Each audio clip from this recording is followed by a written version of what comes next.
Welcome back, everyone, to another episode of the Draw Control podcast. On today's episode, I'm joined by grad student on the Virginia Tech women's lacrosse team, Mary Griffin.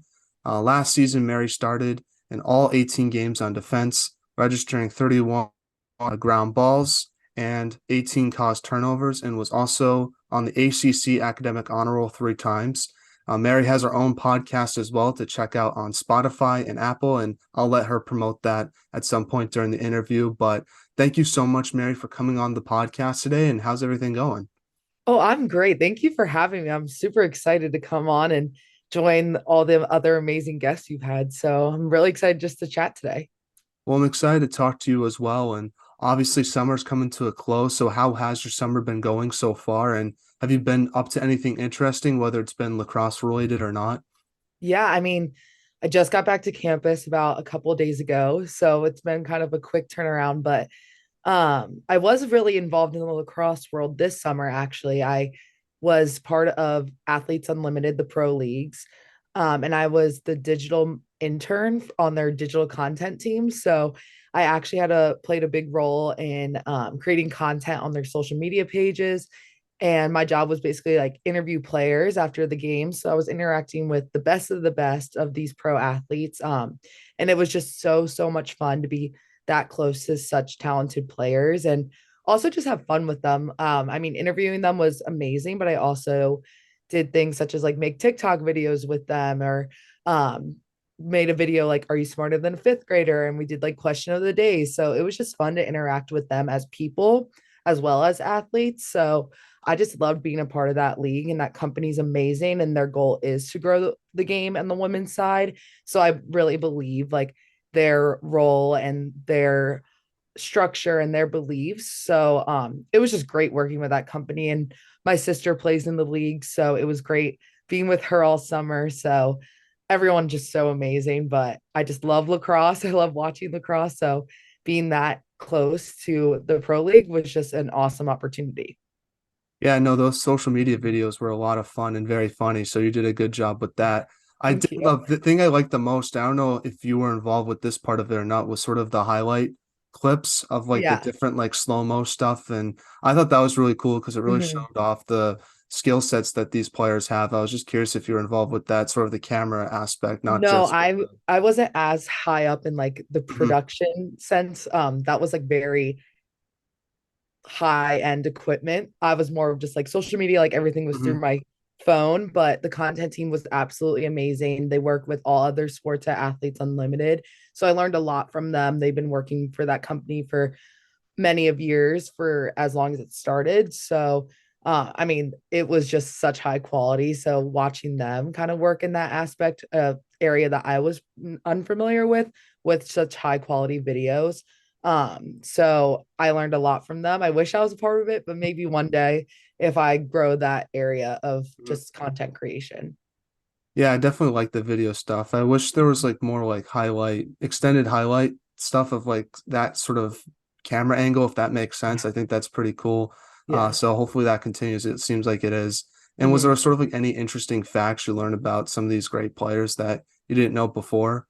Oh, I don't interesting facts. It was just so fun like watching the like especially the rookies. And I think one thing that really stood out to me is how loyal the Loyola girls are. There was a lot of Loyola girls that played in the league, and they were just so close and like always just with each other and so nice. I think a lot of them have really big personalities. Um, and just the league in general. I think everyone's just so fun. And um, outside of lacrosse, you might think of one person a certain way, but then you meet them and you actually have engaged with them in a conversation. You're like, oh, they're not nothing like they portrayed themselves on the field, or like, oh, like we actually would be friends. Maybe not on the field, but so it's just great. Like everyone's just so nice, everyone's so funny, big personalities for sure. And they all have like different hobbies as well, or like other jobs outside of being a pro lacrosse player, which was really cool to learn about.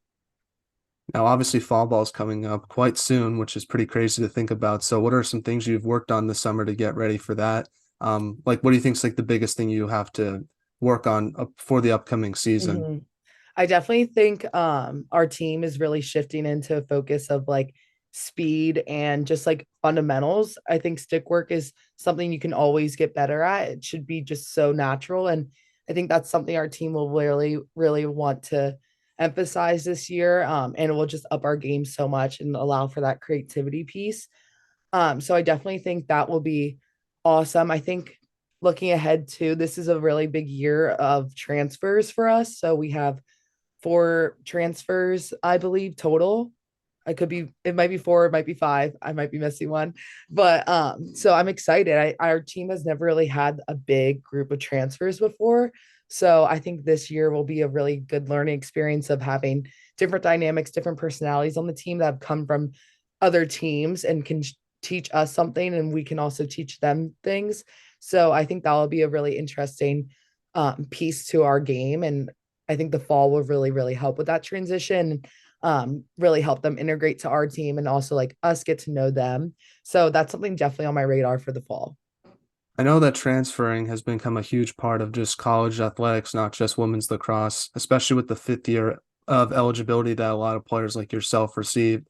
I know that this is sort of the final year for that fifth year eligibility, but do you think the transfer portal will still be a major factor in women's college lacrosse? Like, I'm just curious about that from Yeah. your perspective.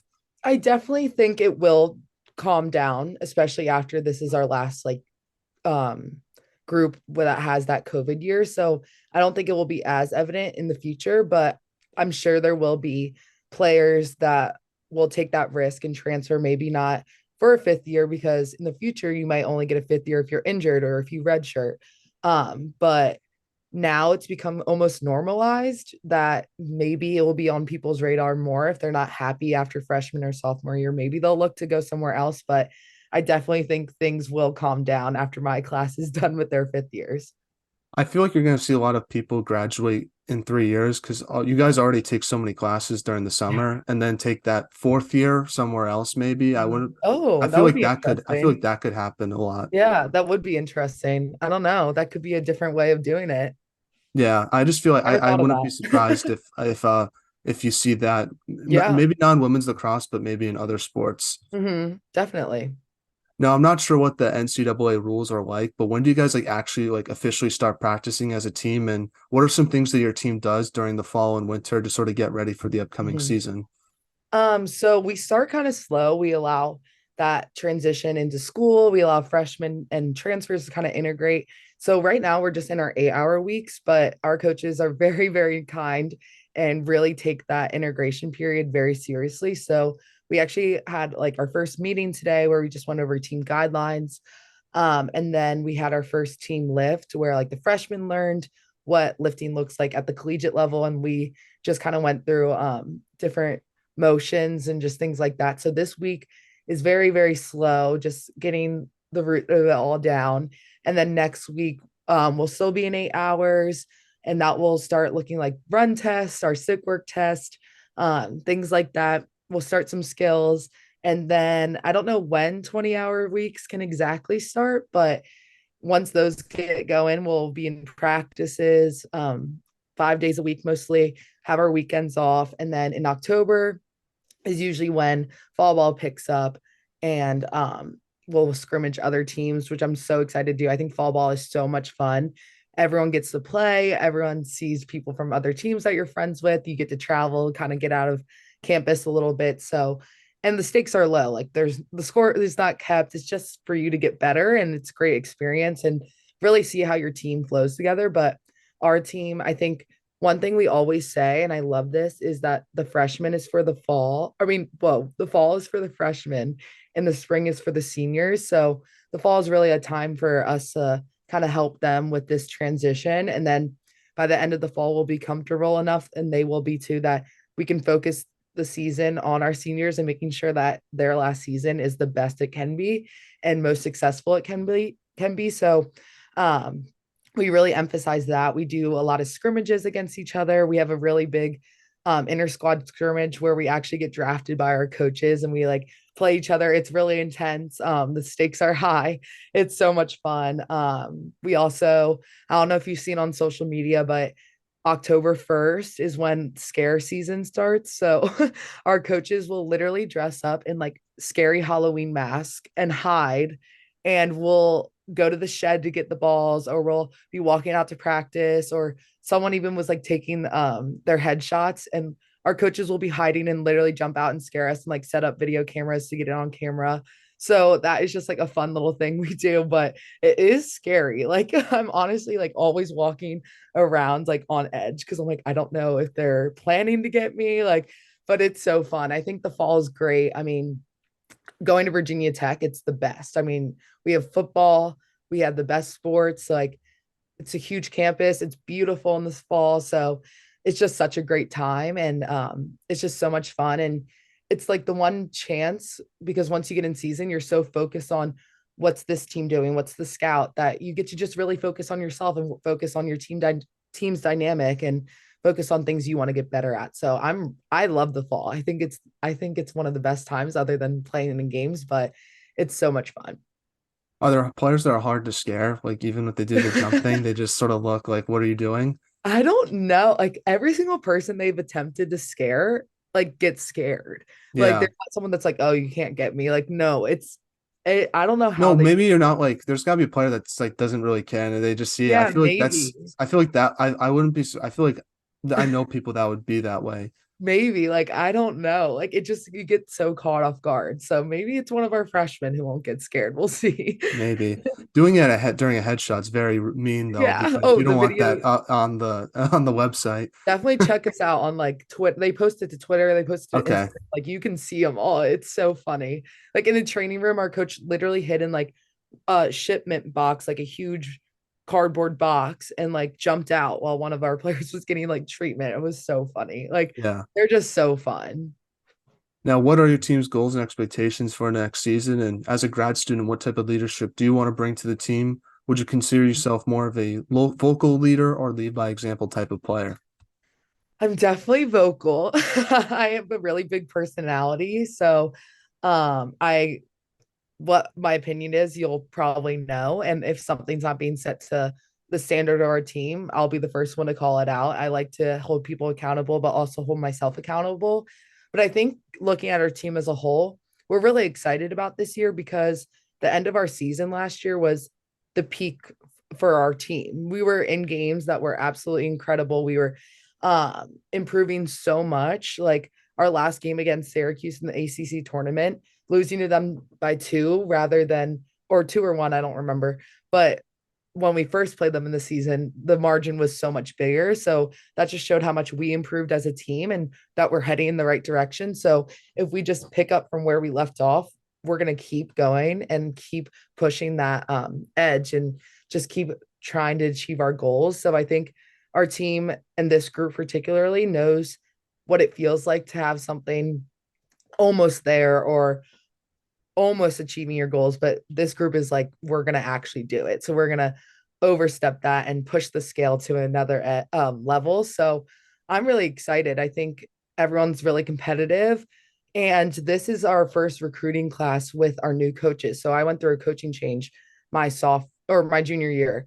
And so this is our first recruiting class with the coaches I will have for 3 years total. So it's great to get their recruits in that um I'm really excited to see what kind of things they add to our team on and off the field. So I know already it's such a great group. It's really early on, but we're all on the same page of where we want to be. And like I mentioned the transfers before, I think every single person here is on the same page of what we want to achieve, and we have the same goals and we have the same mindset. So I'm just ready to kind of put it forward and do it, you know? Yeah, and I was going to ask this question in the middle of the interview, but I guess I'll ask now since you sort of brought it up. Looking at your team, you guys have definitely improved. Your sophomore year, you had 3 wins.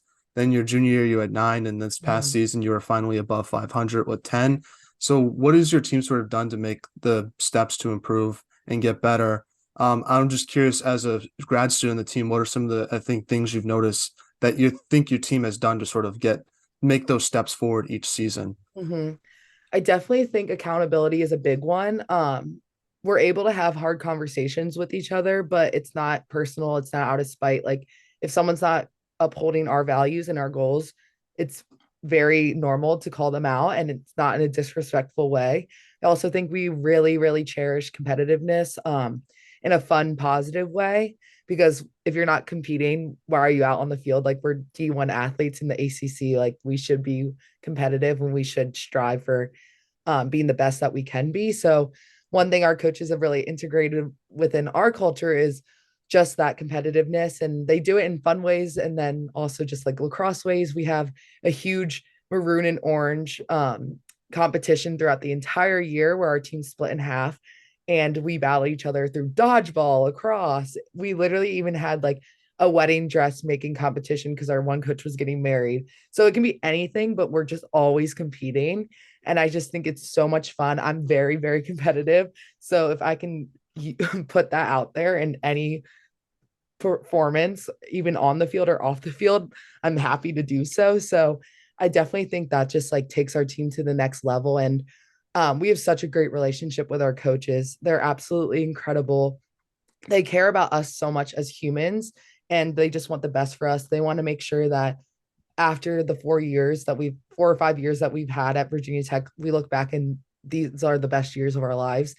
They care about our opinions, they care about what's going on in our lives, and just want us to be the best that we can be. And I think we just have a mutual respect between each other. So when we are not playing at our best ability and our coach calls us out, we know it's deserved. And we want to actually play for her and play and win for her and win for each other, which I think is awesome. So I definitely think those are major things that we've kind of changed, and just enjoying the sport again. I think that was a really big transition once our new coaches came in, is just learning to love lacrosse again and remembering that like 7-year-old girl that picked up a stick, and why we started playing and what the sport really means to us as people and as players. So I think she really just has installed the love back in the game for us, which is amazing. Well, let's transition now and talk about the beginning of your career. So you're from Maryland. Talk about growing up there. I know everyone in Maryland plays lacrosse, but how did you specifically start? Yeah, I mean, I just joke around. I'm like, oh my God, if you're born in Maryland, like you're born with a lacrosse stick in your hand. But so the way like I'm the youngest of five, which has been an awesome way to grow up, having four older siblings, all play sports, all be really competitive with me. But my mom's actually a physical therapist, but she started as an athletic trainer, and she played sports. She played field hockey in college, but she was a trainer for a men's lacrosse team and just loved watching the sport. Was like, this is so much fun. This is so fast. Like, I want my kids to get involved. So she kind of put us all in lacrosse, started learning about it. And next thing you know, we were starting to join competitive club teams like M&D.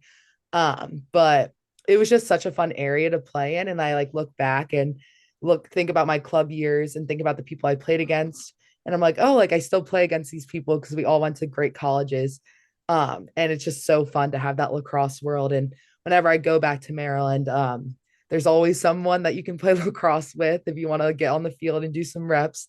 So it's great. I think it's just a great connection piece. And the lacrosse world in Maryland specifically is awesome. There's so many great players that come out of that state.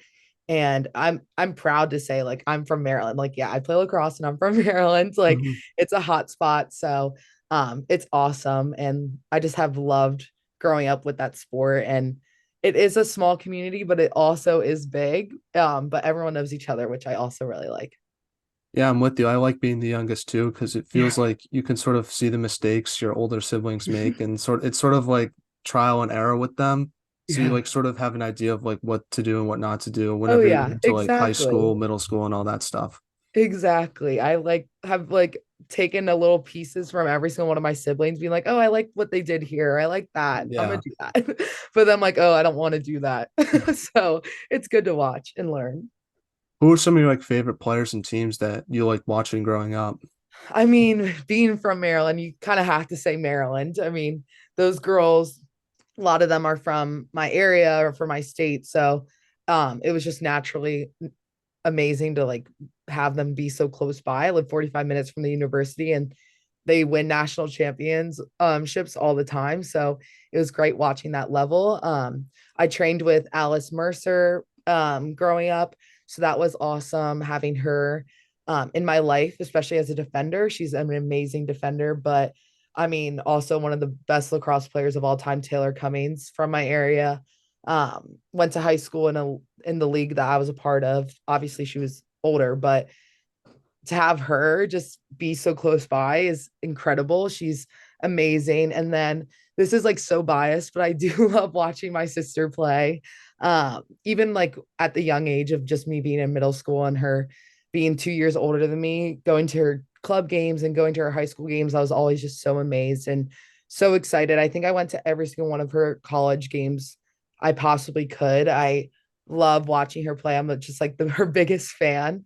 And then this summer, watching her at in the pro leagues was just another whole atmosphere. Spending every single game day with her, being that close by was just amazing. But um, I mean, the Maryland players were just really Yeah. fun to watch because you could go in person, and when you're little, that just kind of adds a whole other element and get their signatures and things like that. But um, yeah, it was just so fun having an older sister that made an impact in the lacrosse community and learned so much from her, especially. Well, that was sort of my next question, but obviously your older Yeah. sister Grace played for Maryland, where she won a national championship and was also the freshman of the year in the Big Ten as well. So, what's it like, sort of having an older sister to admire? And I'm curious what your relationship is like with her, and how does she sort of help you in your lacrosse career? Oh my God, we are so different. It's so funny. She like I'm extroverted, very loud, talkative. She's more on the quiet side. Like she just like puts her head down, works, is not involved in like any drama. She's just like, I'm gonna do me, like, and I'm just like walking around talking to everyone. So it's funny how different we are, but I think that's why we get along so well because we balance each other out. But I like didn't realize how good she was until she got to college. I think there's a really big stigma around like, oh, you're a freshman, like you're probably not going to play, and that's very normal. I didn't play, and so she kind of went into college with that mindset too. And I was like, yeah, I'll be surprised if she plays. And then she literally like killed it her freshman year and was Big Ten freshman of the year. Um, so I was just like, oh wow, like you are really good. Good for you. So that's kind of when it hit me. I was like, oh, like this is amazing. Like I have a coach that's literally in my family that can teach me all these amazing things. So I think when I really started utilizing her is when I made that transition from high school to college. I remember like sitting with her that summer in between my senior year of high school and my freshman year of college and just being like, what's the biggest difference between the sport in high school versus college? And she kind of walked me through and gave me advice and gave me things to do. And I just remember even freshman year, I didn't play, I didn't start or anything like that, but every single game day she would text me, it's game day, like get ready. And I would do the same to her. So she was just like my number one fan regardless. And I was her number one fan. And she knows how hard freshman year can be. She would send me like TED Talks or little resources like, oh, if you're struggling with this, like here you go. But it's just been awesome having her. And now that I'm the only one in college, like I still get those happy game day texts, or she'll still ask me about my season and come to as many games as she can. So it's just absolutely been incredible. And just watching her work ethic is just so inspiring. She's just so head down. I'm gonna work hard. I hope you do the same because I know I'm doing my job. And so I try to kind of carry that energy with me. Um, and I've just learned so much from her as a person and as a leader. She was a 3-time captain at Maryland, which I don't think they've had anyone else do. So that's also another inspiring thing, that she's a great player, but also people put a lot of trust in her to kind of speak on Maryland's values and uphold those values. So I think it's just been absolutely incredible. And she's great. And we've gotten closer. And I think lacrosse is the reason why we are so close. And it's that bonding piece that we have and we will have for the rest of our lives. So it's been absolutely amazing. I hope she continues playing as much as she can because I'll miss watching her. But yeah, I mean, I wish she was still in college with me, but um, any part of me like that can watch her play, I will because I just love it. Are you happy you never played against her in college? I feel like everyone likes playing it. I feel like I would hate it. just Yeah, because like I don't want to beat someone that I admire so much, if that makes right. sense. Yeah, no, I think it would have been fun if it was like a fall ball tournament where the stakes weren't high and it was Yeah, just like a scrimmage, but playing like a real NCAA game against her. I think I would either like laugh or just be like so nervous. If like I like actually like had to defend her, I would just be like, oh my God, what am I supposed to do? Like, what are the expectations here? But I could also see myself laughing, just being like, wait, this is so weird. Because I like know a lot of her teammates too. But I do wish it happened at least once, at least in the fall, because I think that would have been fun. And I know my parents would have really appreciated that too. yeah, good travel for them, not having to Yeah. worry about going to two games or something like that. Yeah. Yeah. Now, before college, you played for your high school in Roland Park, and then you also played for your club team at M&D. Just talk about your previous lacrosse experiences with both those teams and sort of how it helped prepared you for Virginia Tech. And like, do you have any specific memory in high school that sort of stands out to you when you look back on it now? Yeah. I mean, Roland Park was in such a great division. We were playing against schools like McDonough and St. Paul's and all those amazing schools in Baltimore. And it's just been so fun kind of having those full circle moments in college. Like I played on Roland Park. It was Kiki Shaw. She was in my grade. And now she goes to UVA. So we're kind of rivals in college, which has been so fun. Just seeing her whenever we play her, seeing her family and still having that connection between us. Shannon Smith, who plays at Maryland, I saw her this summer a lot. And it's just been great, like talking about those memories we had in high school. And then there's Sierra Cockrell, who played at Syracuse, and she's amazing. I loved watching her career. She's awesome. And I remember playing with her. Um, so it's just been great, like having those memories of playing all together and now seeing us all in these amazing ACC or Big Ten schools in the Division 1 program, like just having us like see each other on the field or see each other after games and follow each other's careers has been absolutely incredible. And then with my M&D team, same thing. I've had amazing teammates that are still playing to this day and just incredible. And I loved watching them and playing against them. I do wish we were still on the same team because I do think my M&D team was pretty iconic. We were those were like some of my favorite days. We never lost. Traveling was so much fun to tournaments, and I still don't know how we played like 8 games a day because now like playing one, I'm like, I don't know how I did that 8 times, but it was just awesome. And we saw players at Notre Dame and Clemson and just awesome schools like that, and Maryland. And it's just been so fun watching their careers and seeing us. A lot of us are like captains now. So it's just been great. And I loved playing in the area that I did because there was just so much talent and I learned so much. And there's so many connections still to this day. What was your recruitment process like at Virginia Tech, and what made you want to go there versus other schools you might have looked at? Yeah, I mean, Virginia Tech is what I like to say is the whole package. It's a big school with great academics, great sports in the ACC. The second you walk onto campus, it just feels like home. It's pretty cliche, but you really just envision yourself going to a school like this. Every single person you meet that's associated with Virginia Tech is so passionate. Our alumni are absolutely amazing.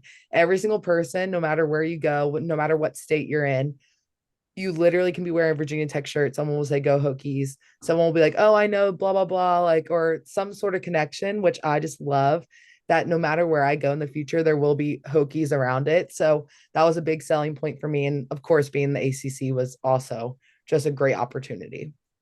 What was like sort of the biggest adjustment you had to make to college lacrosse? I know you sort of talked about how your sister sort of laid out like all these Mhm. things, but from your perspective, now that you're a grad student, when you look back on it, what's like the one thing is like, man, that was the toughest adjustment that I Mhm. had to make to college Yeah. lacrosse. The speed of the game, definitely. Everyone's so fast, everyone's so good. Doesn't matter if you were the best on your high school team, so was everyone else. So there's just so much talent. I think just the competitiveness within your own team is also a big adjustment. While you are focusing on other teams and want to compete, you're also competing against your teammates to get on the field and making sure that you're also competing with yourself to make sure that you're the best version of yourself out on the field too. Um, and I also think a big adjustment is realizing that you can't just go to practice, you can't just go to lift.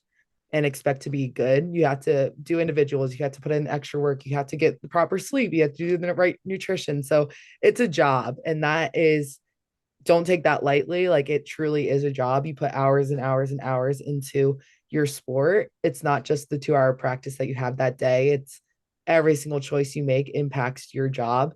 And I think that was a really big transition. But and also just like scouting, like you have to know things about teams, you have to know things about players. I don't know if high school scouts, but I didn't in high school. So that's a big adjustment to the game. It's just the IQ piece. Everyone's smart, everyone's good. You have to think of just different scenarios like that, and different players and how they play and matching to their abilities. So, but speed, yeah, everyone's fast, everyone's good, but it makes the sport that much more exciting. Now, during your first 2 years of college, you had to deal with a lot of different challenges. I guess the best way to say it. First one was your freshman year got canceled due to COVID. So, how did you sort of handle that challenge of having your first year getting cut short, but also trying to prepare for the upcoming season, staying in shape with so many restrictions and uncertainty when the next season would happen? Yeah, I definitely think if there was going to be a year in my college experience where COVID would happen, I guess freshman year would be the best. Because it was like March of my freshman year. So I got that like freshman year experience in the fall and had that transition period where things were normal. I wish we got to play our season, but it definitely was hard to see the seniors go through our season getting cut short, because it didn't feel as hurtful to me and my class, because we were like, oh, we got 3 more years left. We're fine, like if the season ends short. But I think heading into, once we all got sent home, I think just kind of the unknown piece was very like scary, but you still had to put in the work. And then when summer kind of rolled around, I kind of just treated it like we're going back to school. Like I had to be at the top shape. Like I had to still practice lacrosse. Like we don't know what's ahead, but I still want to come in and like ready as I can be. So, but I do think right after COVID hit, there was like that period where I kind of just got to relax and kind of think about what I want like my college experience to look like. And there's a different mindset heading into it, because anything can happen. A global pandemic can happen. Who knows what's going to happen to your season? So definitely think it made me cherish things more and put a different kind of motivation heading into like me training and just what the opportunity I have ahead of me is. Yeah, I would sort of attest to that a little bit because I feel like I've appreciated things more since the pandemic happened because I feel Yeah, like I didn't appreciate how things can be taken away from you so quickly. Like you sort of take it, at least for me, I took a lot of things for granted. So definitely. I played hockey growing up. That was sort of my sport. So like finally getting back on the ice after COVID was like one of the best things ever. And yeah, I really agree with you on that sort of Mhm. not taking things for granted. And hopefully we never have to deal with another global pandemic again in our lifetime, but it's definitely something that at least that sort of moment in my life taught me a lot. Oh yeah, same. I agree 100%. Like it sucks we had to learn that way, but we Hmm. learned. Yeah. It just like I feel like at least for me, our generation, we've gone through so much different Mhm. stuff. Like we were born during 9/11, our like Mhm. during our college and senior years of high school is COVID. So it just feels Same. like we've gone the short end of the stick a little bit. A little bit. It's hard to not be bitter, but Yeah. sometimes I'm like, okay, this might not be fair. Yeah. Well, another challenge that you had to deal with if COVID wasn't enough was I was reading this article about how you were diagnosed and were dealing with cancer during that time Mhm. period. So just talk about how you emotionally handled the news of being diagnosed and what was your road to recovery like, and Yeah, talk about just the emotion of getting back on the field for the first time after that happened. absolutely. I mean, I like to describe my first half of college. I was affected by like the two C's, COVID and cancer. In my different years, the freshman year was COVID, and then my sophomore year, COVID was still a thing, but we just had to make adjustments of how we were going to run our program and do our sport with COVID still being a thing. And it was actually September, and we were doing conditioning, and I got a pain on my side. And my trainer later scheduled me to get a CT scan, which found a mass in my stomach area, about the size of a baseball, actually. And so then they tested the tumor, and it turned out to be pancreatic cancer, which was just like the last thing we all expected it to be. but while I got the news that it was pancreatic cancer, I also had COVID. So I was in complete isolation, like on a Zoom call with doctors. My mom was in Maryland. Like I was just alone, which was added a whole different element to it. And right away they were like, we don't think it's spread, but we're gonna have to get a PET scan anyway. But the PET scan showed that there was no sign of spreading, which was so lucky. They caught it at such a great time. I feel very fortunate about that. That the only treatment I had to get was in November. I got surgery to get 40% of my pancreas removed, my spleen, and the tumor. So it was a really intensive surgery, and the recovery was very long. But the doctors told me they're like, in 3 months, like you should be able to return to normal. And I just kind of got 3 months in my head and just ran with that. I was like, all right, 3 months to the day, I'm going to be cleared.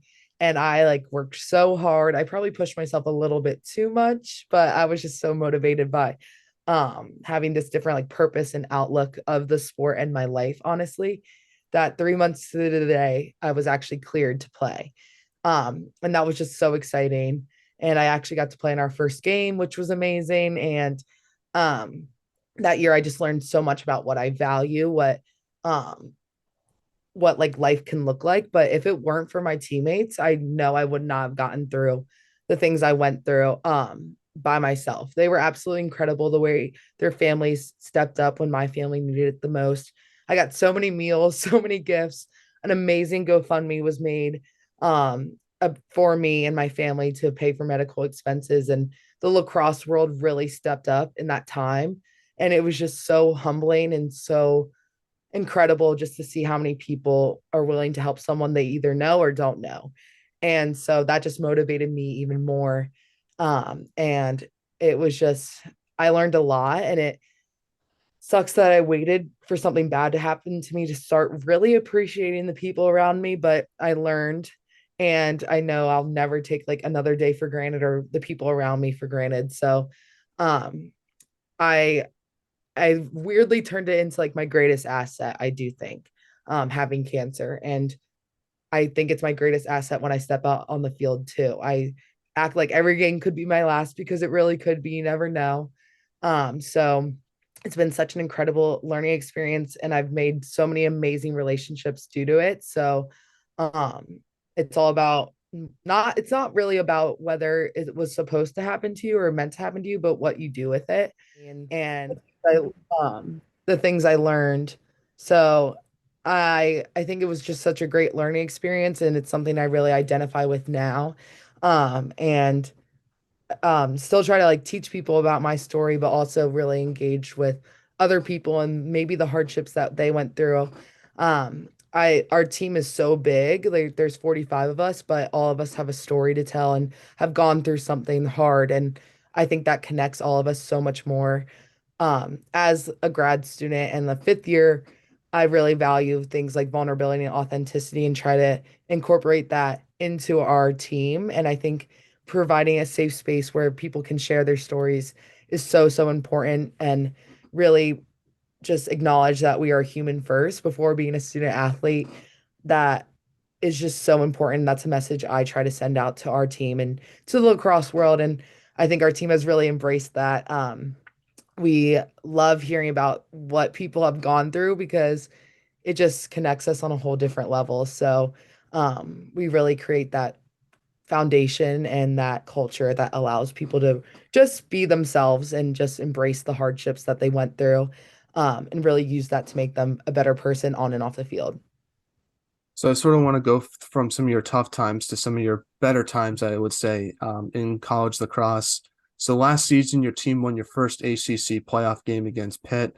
I want to ask you what that win sort of meant to the program and to your team, and sort of what do you want to take? What did you sort of take away from that win that you think is going to help your team out for the upcoming season?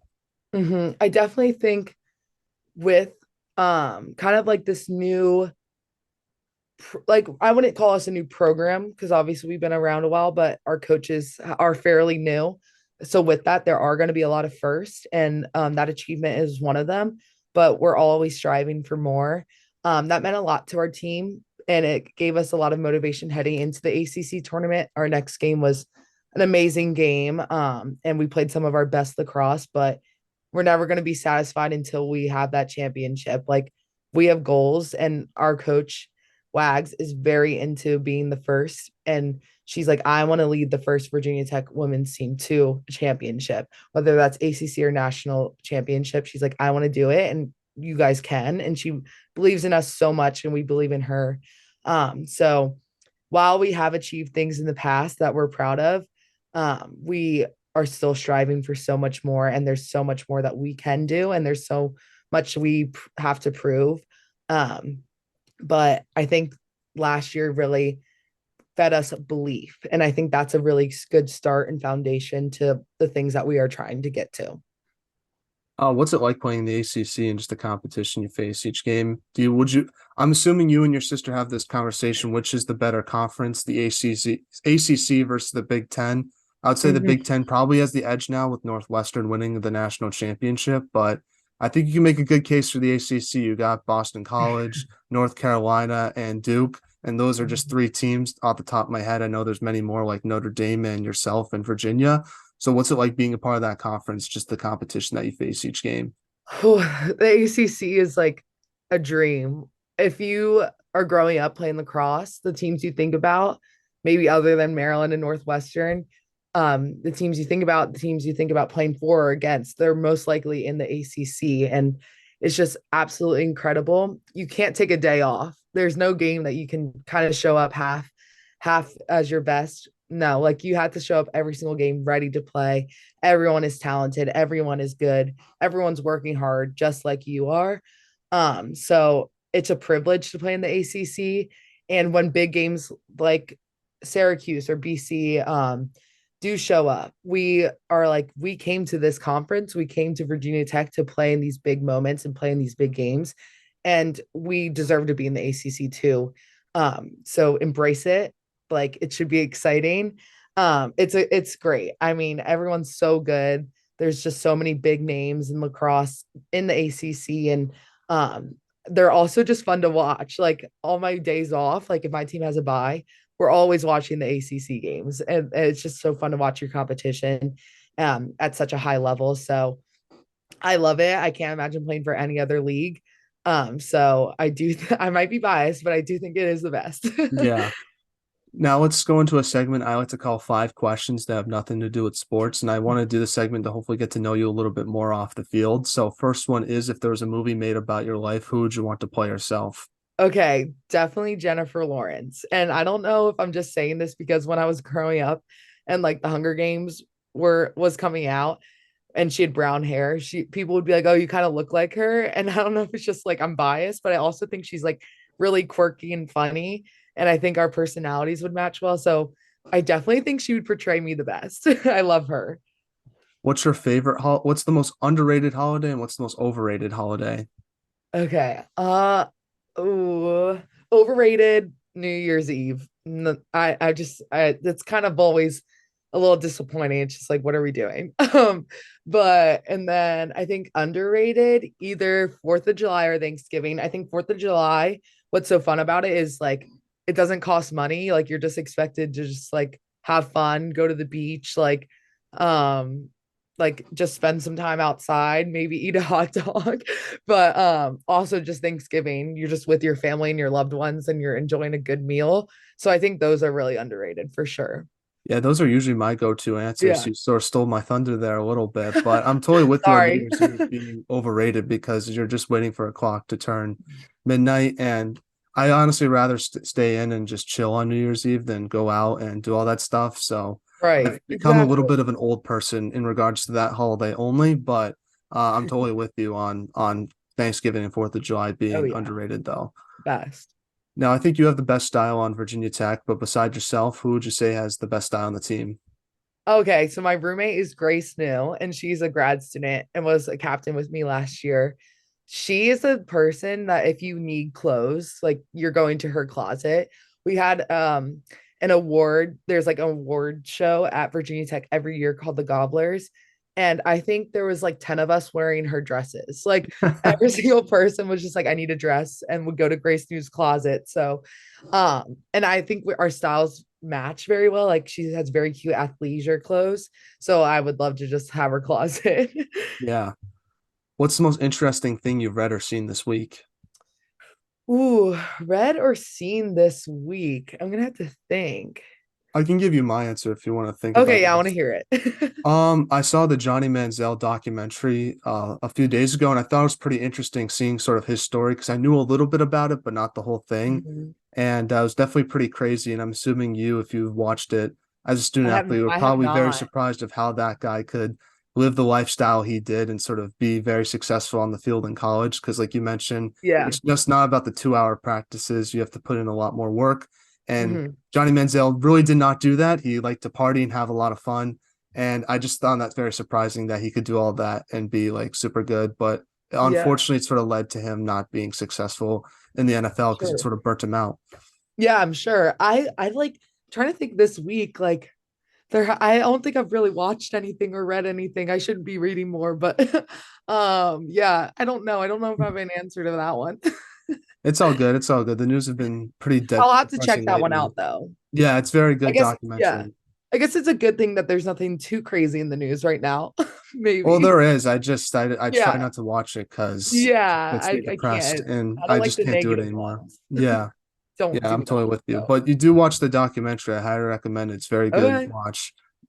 Especially if you're a college athlete, because you're gonna be like, I don't know how he did it because I could never do that. So Oh yeah. The God-given talent, I guess. now, last non-lacrosse question before we get to the final question of the interview is what is one item on your bucket list that you hope to do one day? Ooh, I definitely want to skydive. And like some people are not into that, but I definitely just think it would be so much fun. And just something I'm like I could do. And I think it's achievable. Like there's certain stuff I do want to do on a bucket list, but I don't know how I would even like begin doing that. So I Yeah, definitely say skydiving, or I would love to do a TED Talk one day. I don't know what it would be about, but um perseverance because you went through yeah, cancer and something like COVID. that. Yeah, Um, but I do think that that's a goal, maybe not a bucket list, but a goal of mine. But it's definitely something that one day I was just like, I think I want to do a TED Talk, and I need to like look into it more. But yeah, something I think is also achievable, maybe. But I don't yeah. know. I like to travel different places, and I guess a goal of mine is to learn how to speak Spanish because I think it'd be Mhm. cool to be bilingual. So that's probably That is one a good goal in my one. life. That's a good one. I like that. Well, getting back to some final questions, I guess one more I have left is what should be done to help grow women's lacrosse from your perspective? I think number one is just accessibility, whether that be um location or just accessibility in terms of like media or TV. There's so many like it's sad like AU Pro was on ESPN Plus or ESPNU. Like if you put it on regular ESPN or regular platforms, I think that would help grow the game so much. I think just even people who haven't even watched lacrosse that maybe it's on in like a restaurant or something like that. They'll catch their I'll catch their eye watching it because it's so fun. It's so fast.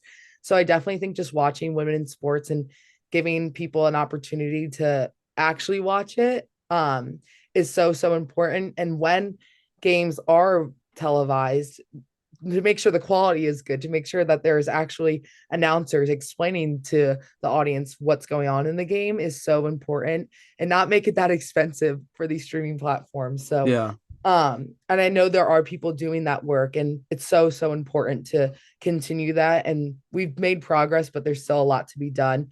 But I just think honestly just like encouraging people to watch it and encouraging um those platforms to give people access to watch the sport because it's awesome. And I think our players are awesome and great people. So we deserve an impressive platform as well. yeah. Well, that's how I started watching. I found it on TV. It was a Boston College women's lacrosse game, so fell in Mhm. love watching that game. And yeah, I feel like you just if people are just scrolling by like I did and catch, that's sort of how you get new casual fans. So I'm totally Yeah, with you on that. exactly. It's so fun. Like Mhm. if people don't like him, like you just haven't given it a try yet. Exactly. Yeah. Well, do you have any shouts you want to give to any of your teammates, family members, or friends? And who should we have on the podcast next? And if you want to give Ooh. a quick plug for your podcast, feel free to do that.